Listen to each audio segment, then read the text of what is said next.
China's latest shot in its victimisation of Australia for daring to seek an explanation for the origins of this COVID pandemic is a new push at the United Nations to have the Great Barrier Reef declared to be in danger. The result, of course, would be to damage our tourism and our justified reputation as being a country of the highest environmental standards. Now, naturally, there's been no consultation or scientific process, and that's because this has nothing whatsoever to do with science or environmental concern. It's just the latest outbreak of China's bullying, aided and abetted, of course, by the bureaucrats of the UN. And doesn't hurt that, like the World Health Organization, China throws millions at these UN bodies to buy influence and votes.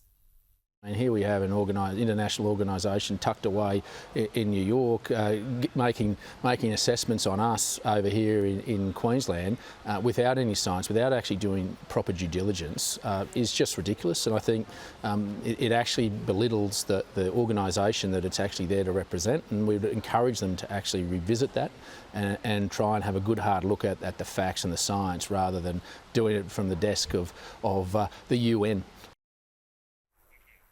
Some years back, the UN's World Heritage Committee, it's now in fact, of course, chaired by China, was likewise moving to list the reef as in danger. Now, I remember it well.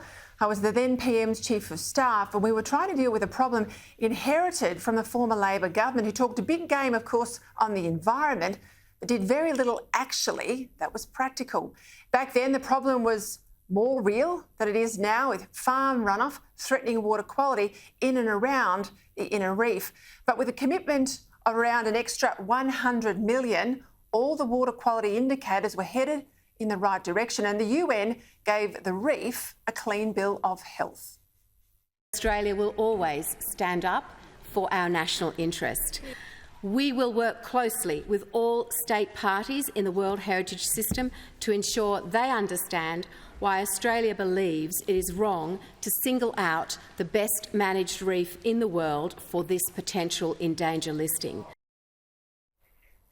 If green groups are to be believed now, it's climate change the biggest threat to the reef. But climate change is an issue for all reefs, not just ours, including the reefs that China has wantonly destroyed as part of its militarisation of the South China Sea. As a good global citizen on climate change, and especially as a protector of endangered reefs, well, the Beijing regime is a complete fraud and they're hypocrites.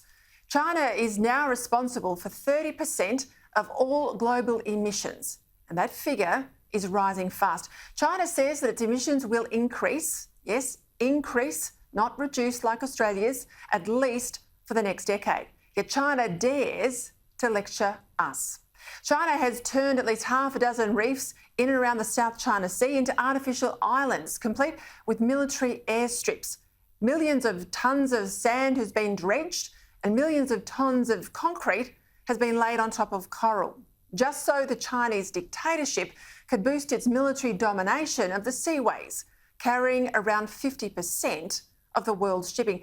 The biggest of these new airfields on Fiery Cross Reef has a 3.5-kilometre runway, capable of taking the largest military aircraft, longer than 2 of the 3 runways at Sydney Airport. Now, naturally, there won't be a peep about this when the World Heritage Committee meets in China next month. Instead, entirely without any new studies since 2012, there's to be a move against Australia, even though our reef management is second to none. But I wish I could say that the political hypocrisy was confined to just the commissars in Beijing, but it's not. Yesterday, the Chancellor-designate of the University of Newcastle was forced to step aside. Now, his offence was not academic malpractice or harassing staff. Instead, the former Deputy PM Mark Vale's offence was that he also chaired a coal company. Vale, who, like his predecessor John Anderson, was always one of the gentlemen of public life, chairs several companies, indeed including a renewable energy funder. But his association with a coal miner was too much for the politically correct Extinction Rebellion types on the Newcastle University Council. 2 of them, including a professor of medicine, resigned in protest at Vale's appointment. even though Whitehaven Coal, he chairs, has thousands of employees in the Hunter region and contributes hundreds of millions of dollars every year to the local economy. And this surely is the ultimate hypocrisy. The Green Movement won't protest against rampant environmental destruction by China, but tries to cancel here anyone associated with the coal industry, even though much of that coal is bound for China. Honestly, China must be laughing at us as we impose environmental costs on our industry and jobs that we're far too craven ever to demand of China.